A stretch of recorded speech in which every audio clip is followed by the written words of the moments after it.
Get ready for your 3 minutes of Black Empowerment. What's poppin', brothers and sisters? I'm in Tampa Bay, Florida on vacation, and I thought I'd do the show from here, so let's get right into it. Before I found Professor Black Truth, I was a big Obama fan. I was already a registered Democrat for years, but when I saw Obama win Iowa, I was pumped. I started getting involved anywhere I could. I read all of his books, I listened to his speeches, and I read every newspaper article about him.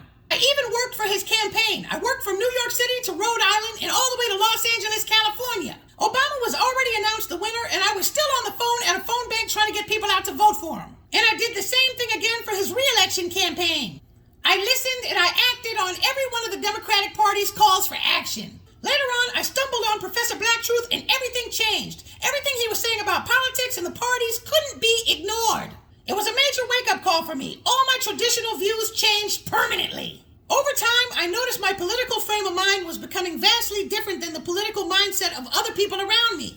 After a while, it was like I was speaking a foreign language that other brothers and sisters around me simply couldn't understand. Once you wake up to the truth, you start to realize how blind everybody else around you is. I got on Twitter, I started following the new black media, and started surrounding myself with other brothers and sisters who shared the same views. After some time, I started slipping further and further away from brothers and sisters who didn't know the realities that I know. When you do that, it gets harder and harder to understand why brothers and sisters react to politics the way they do. There's a disconnect. In the B1 grassroots, when we see Kamala Harris trotting around Africa, taking pictures and making her stupid little speeches, we see a trick bag. It's obvious. As soon as I saw those two Justin freaks trying to sound like Malcolm X, I was one of the first to post that they were some next-level Democratic shills. And it was the same thing with that bootlick Brandon Johnson in Chicago. But I have to ask myself, how would I interpret all this if I never heard of Professor Black Truth? We have to admit to ourselves that the vast majority of blacks don't know what we know. When they see Kamala Harris in Africa, they see a powerful black queen handling her business. When they see those two Justin dudes, they see strong black men standing up for black lives.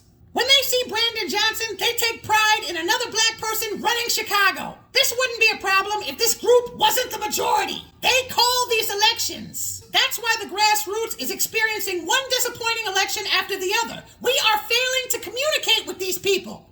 So, next time your favorite influencer talks about how black people ain't gonna stand for something no more, ask them what they mean. Because the black group that makes all the decisions is still on the merry-go-round. Good night and be one.